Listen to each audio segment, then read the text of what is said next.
en los tiempos bíblicos tenía un gran sentido. Le voy a explicar por qué. Porque en aquellos entonces, amada iglesia, donde no existía el refrigerador, donde los alimentos como tal perecederos, pues, ¿cómo se le hacía para que aquellos ricos filetes de carne se conservaran para disfrutar de la rica cena? Pues en aquellos entonces lo que se utilizaba era la sal, que era extraída ya sea del mar, ya era extraída ya sea de minerales, sí, pero la sal era en aquellos entonces como hoy en día hacer falta pues el refrigerador, ¿sí? La comida se iba a echar a perder y así no se podía comer, se iba a enfermar la persona. Entonces, si tú en tu casa tenías este mineral, pues tú podías conservar tus alimentos y prepararte para el día de mañana y disfrutar esos ricos festines que se solían hacer las personas, ¿ok? Pero no solamente eso, sino que religiosamente o espiritualmente se le atribuía a la sal alguna verdad espiritual que era aplicada a las vidas del creyente. Recuerden que los misterios de Dios, a veces como tal, nosotros no podemos explicarlos, no los podemos plasmar en un dibujo, en una hermosa pintura. Es muy difícil porque la mente del hombre no puede trascender a los niveles espirituales, amados hermanos.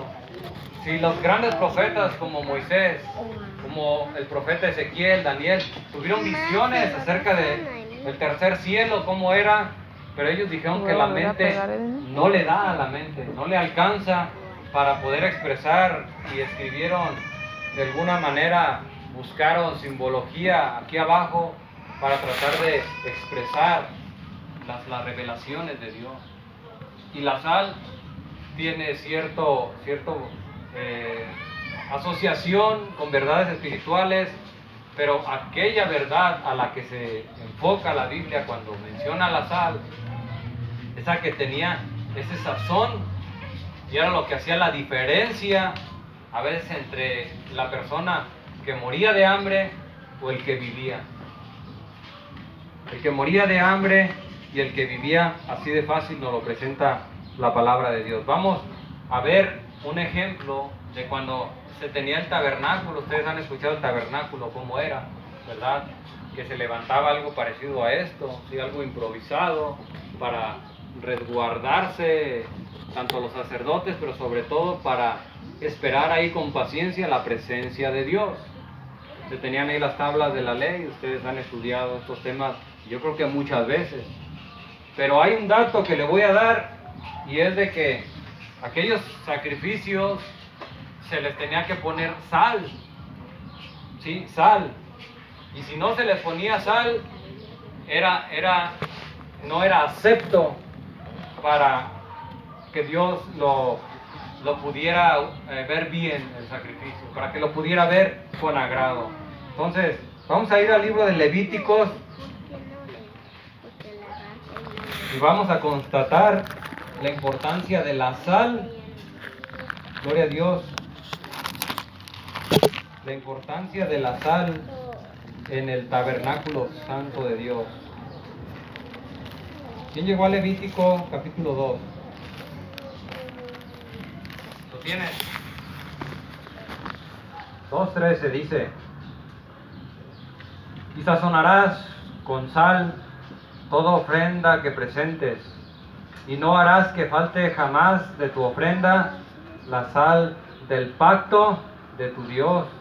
En toda ofrenda tuya ofrecerás sal. 14. Si ofrecieres a Jehová ofrenda de primicias, tostarás al fuego las espigas verdes, y el grano desmenuzado ofrecerás como ofrenda de tus primicias. Amén. Así que, amada iglesia, la sal no puede faltar en la obra del Señor. Si nosotros perdemos nuestra sazón, Si nosotros nos enfriamos, nos olvidamos de nuestro primer amor, ¿para qué sirve una sal, amada iglesia, que no tiene sabor? Sí, pierde su esencia, pierde aquello para lo cual es usada. Había dos maneras de las cuales se podía perder la sazón, la sal. Una era dejándola expuesta al sol, ¿sí? Esa era una manera. La otra era dejándola en la humedad. Entonces la gente ya después llegaba y quería sazonar su comida y pues le echaba y le echaba y le echaba y no le tomaba el sabor. Así cuando nos dio el COVID, amén. ¿A cuánto les dio el COVID? Levante la mano. Fíjense cómo el Señor ministró a Eliseo para que él de esta manera pudiera purificar las aguas. Amén. Así el Señor nos va a usar, iglesia. Nosotros nos dejamos usar por la mano del Señor, pero la ayuda especial viene del Dios del cielo, ese Dios de Isaac, ese Dios de Jacob, ese Dios de Abraham. Amén. Gloria sea su nombre. Entonces nos vamos a poner de pie, vamos a orar, vamos a decirle al Señor que nos traiga a memoria aquellos momentos donde tal vez nos desvelábamos estudiando la palabra de Dios, aquellos momentos donde ¿Cuántos quieren ser usados por Dios? Levante sus manos al cielo. Dígale, Señor, úsame. Yo quiero ser luz. Yo quiero ser sal. Yo quiero ser la fuente de agua de vida. La gente cree que la gloria de Dios viene por afuera, pero la gloria de Dios viene por adentro. Porque Cristo en nosotros produce la gloria del Señor. Y el Señor está aquí y Él te quiere usar.